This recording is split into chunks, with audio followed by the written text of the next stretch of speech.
And I want you to tell me about the war and what you done and the story you tell about being on that ship. I'm going to record it. And so I want you to talk about, what ship was you on again? USS Randolph, CV-15. There were 6 or 8 of them. We were the last. There were about 10 of them. CV-15. So we were the longest, the fastest, and we were selected for the 2nd carrier raid on Tokyo after the York time. Oh, really? We were new, but we outrun anything over the war. Wow. That day, when we revved up coming out of that bay, I was on the flight deck, and your feet would almost be dancing over those big turbines. Oh, wow. They were getting out of that bay. Great. Less than, well, he said we're less than 100 miles from Tokyo. But he wouldn't tell us how close. He said we're less. Yes. And I saw a guy that morning, I still can see that man. He was older. He walked by us 19, 20-year-old boys. And buddy, you talk about, man, he just staring. He just staring out to the blue. We had all kind of junk on. We had fluid, grease-like stuff. Any exposed spot was covered in it. We had on gloves for fireproof. I mean, they prepared us for an abandoned ship. Told us that the ship was listing and you hadn't gotten off and it had turned over, get ready to go down, to go and grab your life jacket and go bottom first. Did So do not dive off of this ship. It'll knock you out and you'll finish. So now, did something hit the ship when they told you that? No, they would, well... Or just preparing you for that, just in case? Okay. We were prepared. That's why they selected us. Okay. We were the fastest aircraft carrier at that time, might still be, in the fleet. Had more CVs, but we were the last one, and we were the fastest aircraft carrier that America had. Oh, wow. And that day, after the last plane landed, we had lost 1 aircraft. And the battleship had to be somewhere nearby. They had a Kingfisher, a seaplane, landed on the water. It had a crane. It'd lift him off, set him down, he'd take off. He flew into Tokyo Bay off of the battleship. He might have been in the bay. We saw no ship but ours. And it was fog. I can see it right now. See that man walking by. He was scared literally to death. Older man. They had prepared us for an abandoned ship. Right. All the way over 1,000 miles from Ulithi, Western Carolinas, east of the Philippines. The world's, that was the most powerful naval armada to ever assemble.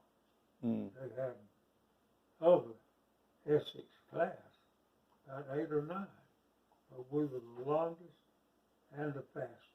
Wow. We went on shakedown to Trinidad and used it. That was the first time a ship of that caliber had ever went on shakedown. That did not go back for any repairs to Norfolk. They built them in Norfolk. Right. And we checked it out. I remember that morning. And that was our final day. I was on that flight deck. And you could, those old turbines and screws. I was on the stern, the back in. And that deck is like you were dancing. It was vibrating in big trouble. We're doing 30-something knots. Fastest ship of that caliber. Wow.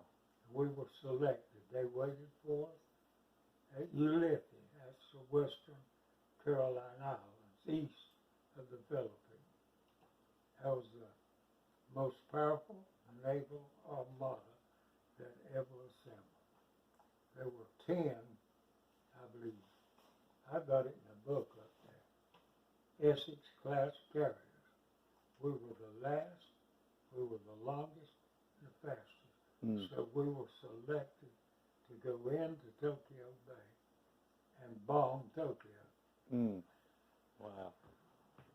I can still see that man walking by us. I was 19 in my 19th year. But I wasn't sweating. I had gloves and old grease smeared on all spots for flash burns. Right. I mean, they didn't ask you, they said do it. And I can see that man staring straight ahead. Had no communication. He was totally wild. Walked by, just staring, walking. I mean, he had a family. He was a career man. But us 19-year-old guys, we were just in Tokyo Bay. And the York, that's right after the Yorktown. It had twin-engine B-26s, I believe 2 of them. And they got in a storm, a little typhoon, and they launched them. They revved them up.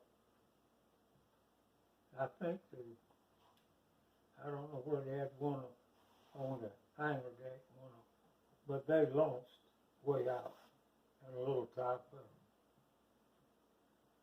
And they got them all. They revved up those ships as fast as they'd go. Revved those B-26s up as far back as they could, 2 of them, and launched them. But we were in the bay. We were, I think, less than 50 miles from Tokyo. Because we launched everything that was launched. We were all day. Fog banks. I've never seen fog nowhere else like I saw Tokyo Bay. It was a select morning. And they'd be so thick you could hardly see your hand holding out. And I'd hear fog warning. Yeah. Letting you know that you were getting close. Right. Right. I can remember. Hear that old bump on that. Whoop, whoop. Well, it was to our port side. And, well, the electronics all saved, but they was a pretty good fleet.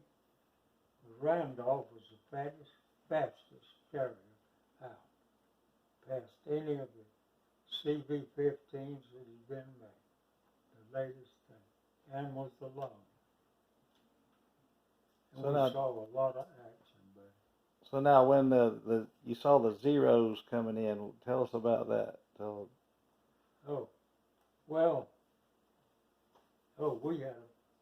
I got a picture. I lived with Barry Hammond's had a pack he got, and he showed it. I said, I was looking at what you showed. I said, I live with that. I saw it. I was standing on the bow of Randolph, and he was diving like a bullet. Oh, wow. I saw him peel off. He wasn't nowhere to run. I got a picture in that book right there.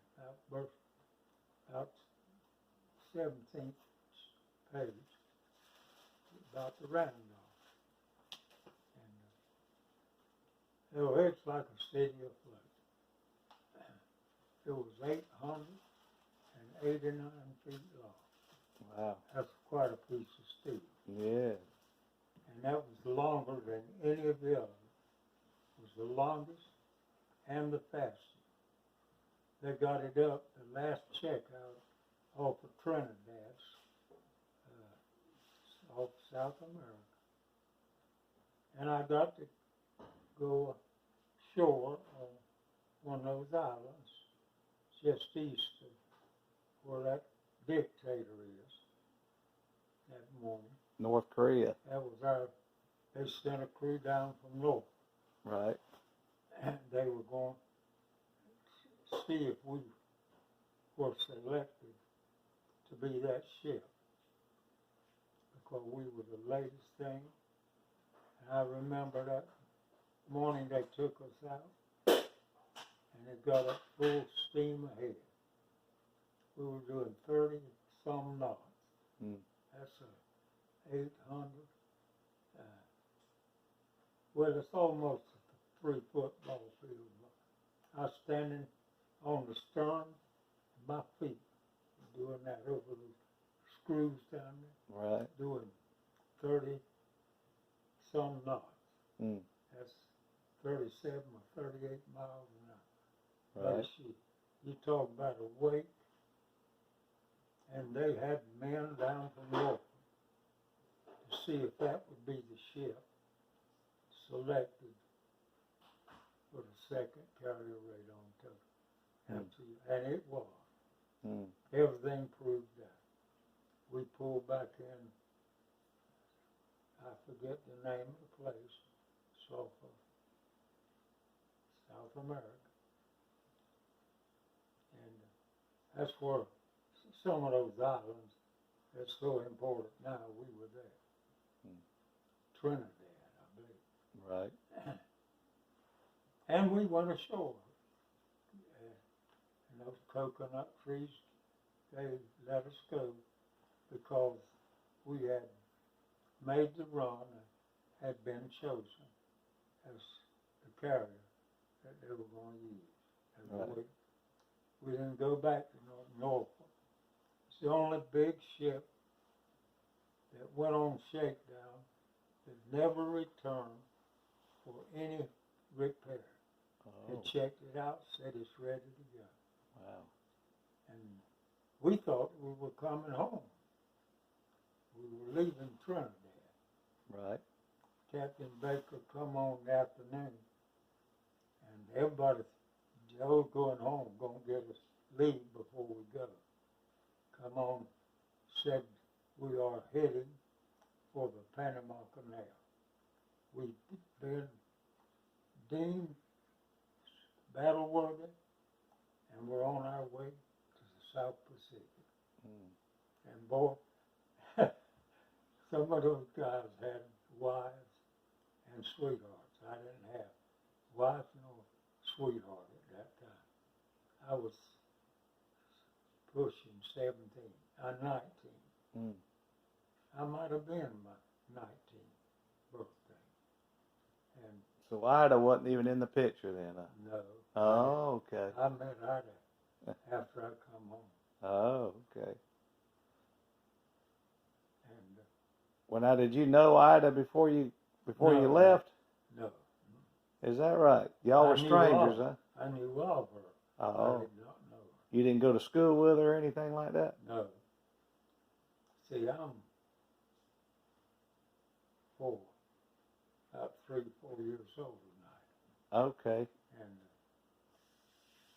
Now, did y'all go to the same? Were y'all in the same school district? yeah, But you just I didn't know her. met Huh? after I was discharged. Oh, okay. I had seen her, have my own. Oh, okay. Now the moment of truth. His grandmother lived up there in that house, Uh-huh. and while we were young girls, we had And cousins, Yeah. and so we were visiting them, and that's where he met me at. But he just lived down the road, and I lived on that road going to. Oh, so y'all were about neighbors then, huh? Mm-hmm. Well, I can show you some things that and Barry Hammond, he had a little old squeeze package. And I said, you're not showing me nothing. I was living when that was taken. That's when he was showing you when the Zeros were were they Yeah, trying to attack the I ship, said, I saw that happen. I right? said, I live with what you showed. I said, if I keep my mind, he was diving on us. The I plane, I saw him when he peeled off like that. that's the suicide and planes, he right? used to start running. Right. And I watched him, and he was coming direct for me, Mm. for the Randolph. Wow. And they hit him. The tail flew off. It disintegrated, and the chute opened up. I got a picture of it in that book right. Looked at it there. And a destroyer pulled over when he landed, picked him up, took him prisoner of war. Seen it all happen. Wow. Huh. I had a Zero to come by me on the bow one day. We were under a suicide attack. And that Zero, the wing of it was no further than that tree limb. Bow. He cut down, but he was maxed out on speed. Right. I mean, any correction, he'd disintegrate. If one screw come out, it would disintegrate. I've seen 2 or 3 disintegrate there. Wow. And that pilot, they took him. That plane disintegrated. I saw a parachute open. He drifted down. Destroyer come over, picked him up. Prisoner of war. Wow. Told where he lived in Japan. But I've got a book. I can show you the picture. I saw it happen. Was standing on the bow when it happened. Is that right? And there's a picture. He was coming direct where I was at. The bomb come up and fell to the starboard bow. Let's see. 980-some foot long flight. You say that's the. That's where the bomb fell. Oh wow. Now, is that your ship right there? Yeah, that's the Randolph. That's where you were. Bow. And you were standing right there on the front of it. On the front. Wow. And there's some more. That's anti-aircraft fire all across. There's the man floating down. Looked at it all the way to the fore. You watched him all the way to the ocean, huh? Oh, yeah. There wasn't nowhere to go. Is that the flight deck right there where you were standing? Right there. I mean, right here on this next picture, right here. Right here. Yeah, right there. Right up on the back. I mean, right here. Oh, no. Is that your ship there? Oh, yeah. Yeah, that's the Randolph. Okay, so you would have been right here, somewhere in the front here, right in here. On the bow. On the bow. Yeah. Is that the bow there? That's where looks like that's where the runway is, isn't it? Yeah, there's the bow, right? I was up here. Oh, wow. This superstructure. Yes, sir. It's quite an experience. Uh-huh.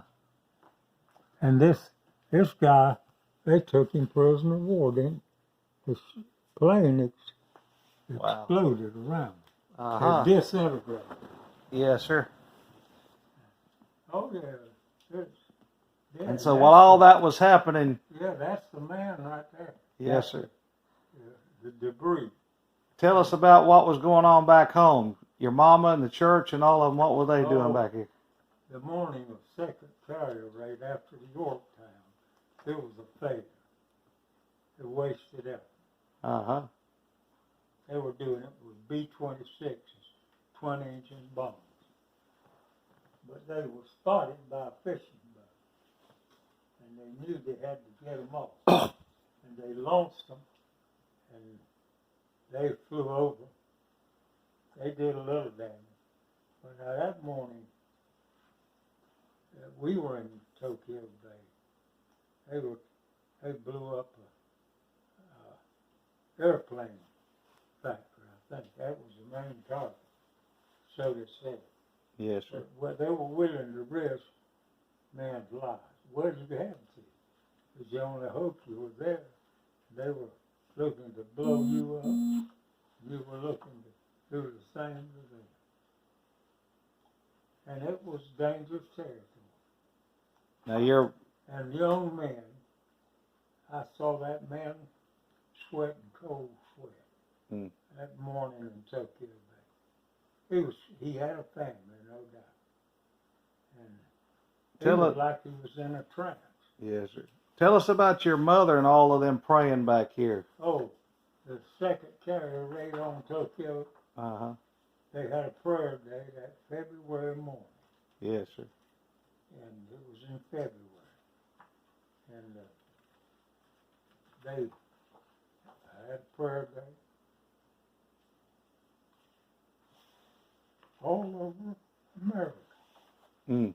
They had a prayer day. It was a suicide mission. Wow. And that's one of our planes that crashed landed.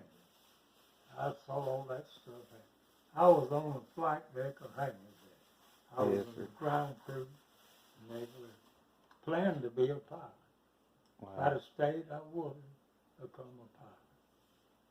I'd taxi them, we cranked them, serviced them, signed out a yellow sheet. Ask you, when you came home from the service, shortly after that, how did you come to know the Lord? I mean, how did you get saved? It was March the 19th, 1950. I got out in 47, I believe. Uh-huh. And March the 19th, 1950, Reverend Norton from Laurinburg was preaching. And I went. I was uptown where Mama's kitchen is now, Right. was Troy Bennett's place. And I was up there. I'd go home to come home with my mother. She got tangled up with the Pentecostal fire baptized. And they had an old dilapidated building where they, and none of those men much.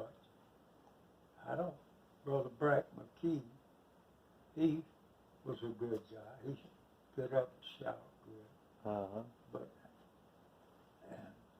so what I understand, one of them threatened to kill him and his wife. She went out. Gracious. And I went to come home with my mother. And I was up at Troy's. I smoked my last Lucky Strike cigarette in that bus station. Uh, I threw it, ducked it, threw it away. Didn't have those cigarettes on. And I come home with my mother because it was all dark. There were no street lights, nothing. right. And I come to the church and sat down back about middle way. Brother W.W. Norton, his wife and two children. And they preached that night. And everything he said, I was guilty. And God, I had wept twice at 2 tent meetings. And I was crying like a baby. And if I saw that preacher speak, tears coming out of my eyes at a tent meeting. Wow. And he turned and went away. But God was dealing with me. And Ethel Stevens went back there too. And Wilbur. Ethel Stevens went back there too, you said. I can't. You said Ethel Stevens went back there too. And you Oh, went to yeah, the that's the altar. night I was saying. But I broke down. I was crying. But I hung my head down. Sister Ethel Stevens, bunch of women now. Uh-huh. Their husbands hated the church. One of them, what his wife said, he laid the shotgun in the chair and told her she went and killed her. Wow. She come back. They hated church. And they got to shouting, and I got to crying. But I had my head down. Yes, sir. Sister Ethel Stevens saw me come back, and I broke down. I went and I wept. I cried.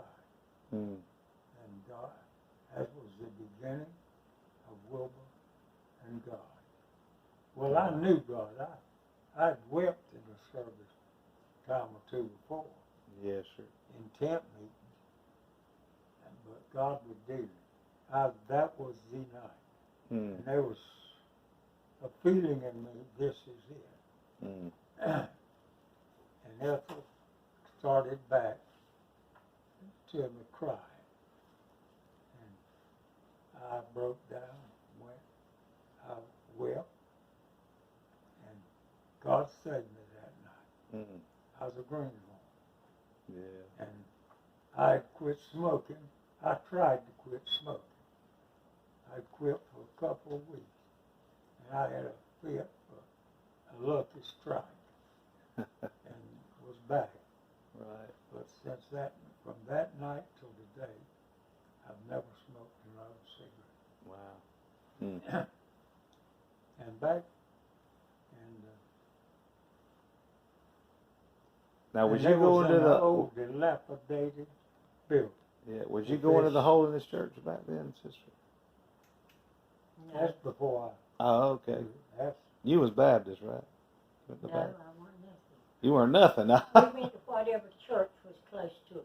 I had a Oh. sister, she'd take us and drag us, and we did go to that Holiness Church because I was little enough that I got the little cards. Oh, from, really? You know, they had little paper cards, you know, like Mm-hmm. maybe folded paper like this, and it folded. Right. And I remember Like a getting Sunday that. school My sister leaflet? prayed, yeah. Yeah. while I was on that That island. was the class I was A in. suicide. That was, It coming on. Okay. He blew a hole through the flight deck. They're repairing. I Mm. was on Fallow Island in the Wow. Philippines when that happened. Oh, wow. And I happened to, and it was right where I went down. And some of the friends that I lived with were buried at Ulysses in Western Carolina. Mm. Cash, one of them, from Charleston. He Wow. didn't come back. But I saw it happen. But I was on an island called Fallow. They had selected me to service an F-6F. He was in the air. At 5 minutes till 8 o'clock, he blew that hole through that flight deck. See it right there? That's where I went down. That's the flight deck. That's looking up. That's where the screws were that pushed the ship down in the water. Is that right? And I went down to my quarters right here. Mm. They were just behind me. don't move, don't Wow. rock. Oh, he's fine. He's okay. And that was what they did. They repaired. They thought they were going to have to send it back to Pearl Harbor. Right. They repaired it on site and got us back ready. They needed it. Wow. And we finished the war with all that fixed. Mm-mm. They fixed it right there. They needed it. So we were the sacrifice. Yes, sir. And I'm going to tell you, and that's,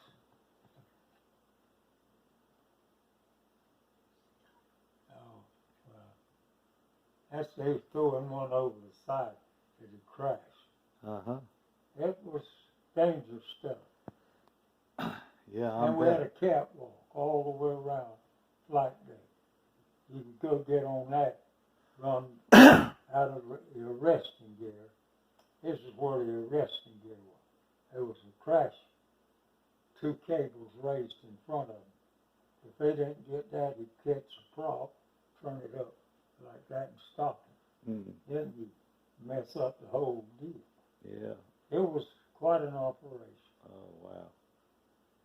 I want to ask you, I want to change subjects again. Tell us about the time when you was stranded out there on the lake and at I Walkmore. was left for dead. Yeah. My 2 rescue squads. Right.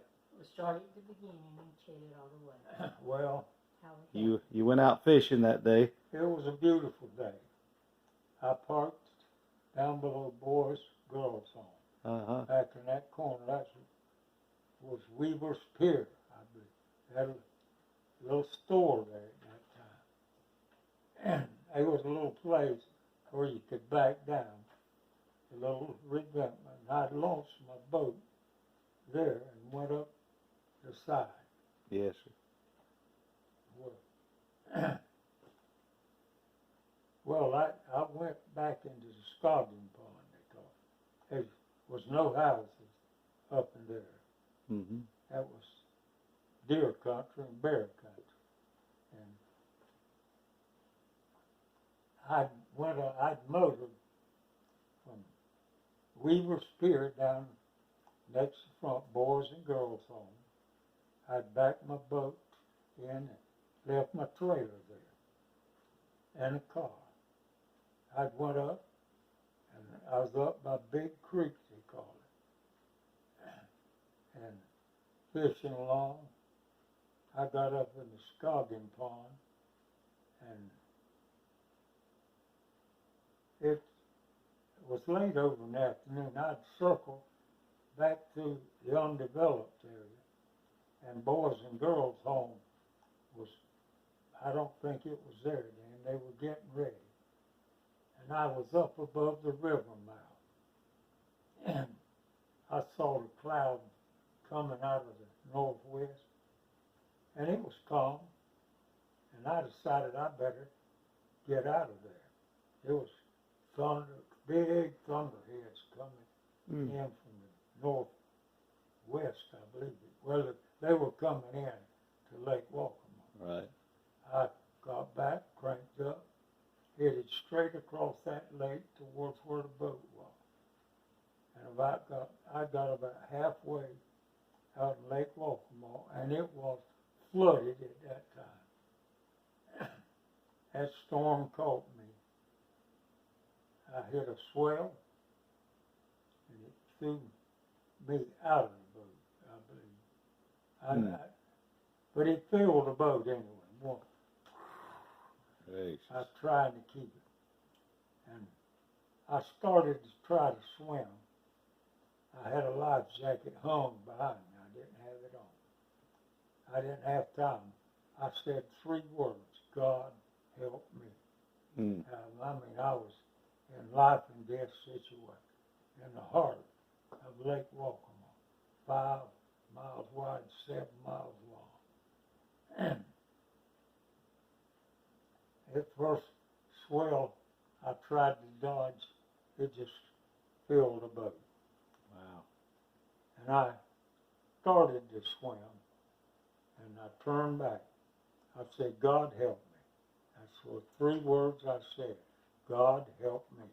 I knew I was in a life-ending situation. And there was, you could hear the roar of that wind coming, and the swell was building. Mm-hmm. And that was just before dark. I thought I could beat it, but I didn't. And I said that 3-word prayer. I stepped out of that boat and started. I had a life jacket hung back. It wasn't worth a dime. It was empty. And that swell or 2 rolled over me, buried me. And the boat was upside. No, it was upright, full of water. And I said, God help me. I didn't have time for a long prayer. And I turned back and struggled to get to that boat.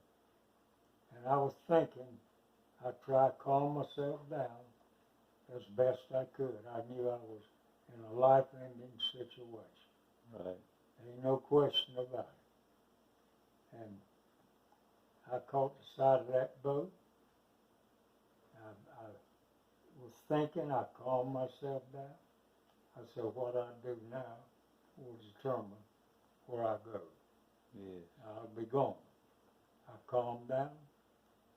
The life jacket, I don't know what happened to it. But I got to that boat and it would go down full of water, bobble back up, bobble. I grabbed the side of that boat, turned it upside down, jumped on top. I had air vacuum. I rode that boat from 7 o'clock to way over in the night. It was after probably midnight, and in that storm. They left 2 rescue squads. They were alerted. The lady that knew me, lived down, said that's Wilbur Phipps's vehicle. Said if it is, he's in danger. She called the Lake Walkmore Rescue Squad, and somehow they got in touch with Tabor. And Jim Ragsdale stayed up all night in Tabor. They left me for dead at 10 or 2 o'clock. They could come out. It was so rough they could not come out in the lake. They determined that I was in there, but I was dead. There was no chance for a man to survive with what I was in. Right. But I got on that boat upside down, and when they tried to turn, I'd shift my way. I wore hair off. I had hair on my chest through my clothes, skidding up and down that boat bottom to keep it upside down. Right. I kept a vacuum under that boat, and it drifted back in to the undeveloped area over in the Scoggin Pond. And I thank God that morning when I turned that boat up over on the sandbars in the Scoggin Pond. And I was so wore out, and it had turned cold, and my body was stiffened, and me soaking wet, that no cold front had come through, and I turned, when I hit the sandbars, I had that paddle. I thank God I knew I was where I could get off of the boat. Right. I pulled it, waded on out, pulled the boat up on the hill. I dumped the water in it. And I was going to go out in the woods, and I knew that was, I didn't know anything about the roads up in there. There wasn't any much, just deer hunting road. I stood there a minute. I fell over a cypress knee. My legs were stiff. I could not bend. I walked like I was on stilts. And I was in bad shape, cold. I stumbled over a thing, fell flat on my face. And I said, I got to do something. I'm not going to make it if I don't. How old were you when this happened? You remember? Oh, wow. Yeah. Remember what year it was? You remember what year it was? No, I don't. I was getting on I think we had all our children. I'm pretty sure we did. And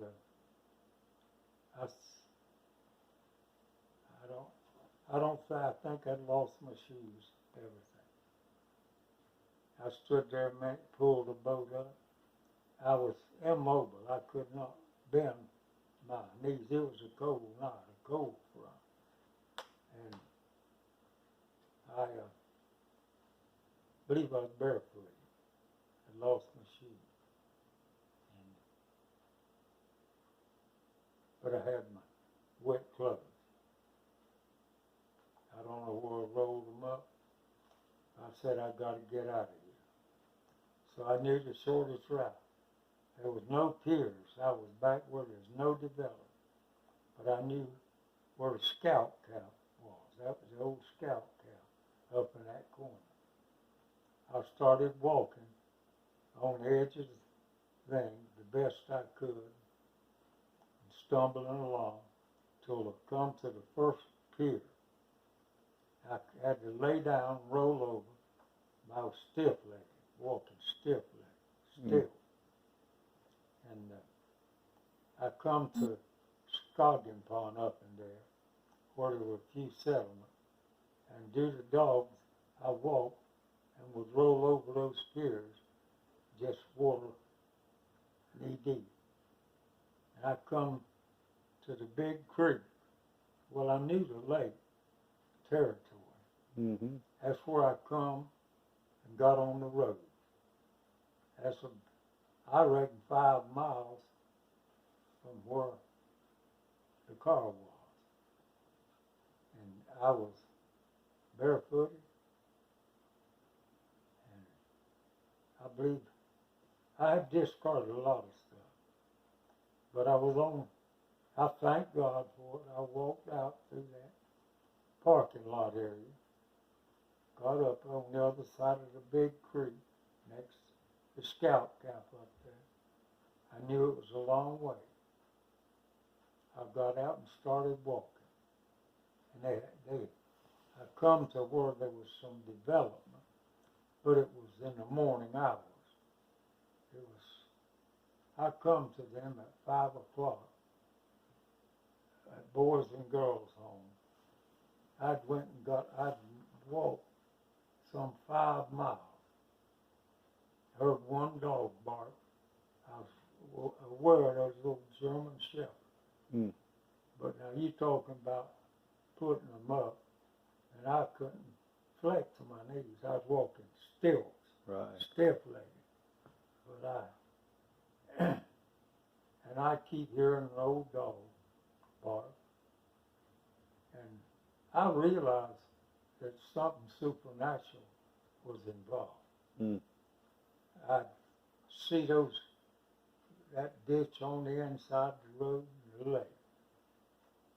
And I believe I heard one dog bark. And it took a miracle. Wow. But God boosted me. I looked at those weeds on the side of the road over here,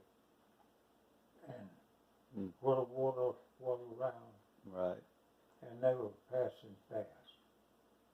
And I'd keep saying, God help me. Mm. And it was miraculous.